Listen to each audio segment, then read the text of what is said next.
Good afternoon or good morning. Bumalik tayo dito sa Damayuhan National High School para po bigyan ng chance yung mga hindi pa po nakapag-exam sa ating entrance exam. Lalo na po yung mga grade 10 na hindi nakapag-exam noong Lunes. No? Kaya mga interesado sila. Kaya tayo po ay bumalik ngayong araw ng Huwebes. Ito po sila ngayon nag-take ng exam. Ayan o. Sila po ay mga puro grade 10. Ayan ah. So,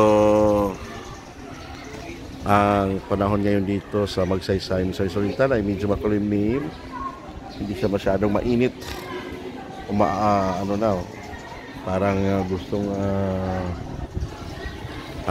uulan ata itong araw na ito dito sa Magsaysay sa Damayuhan National High School.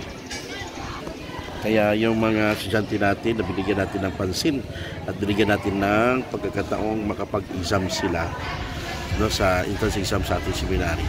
Baka isa sa kanila out of 6 ay talagang papasok.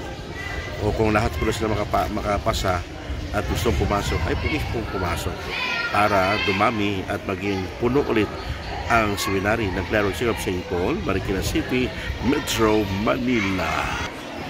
Maganda po dito guys.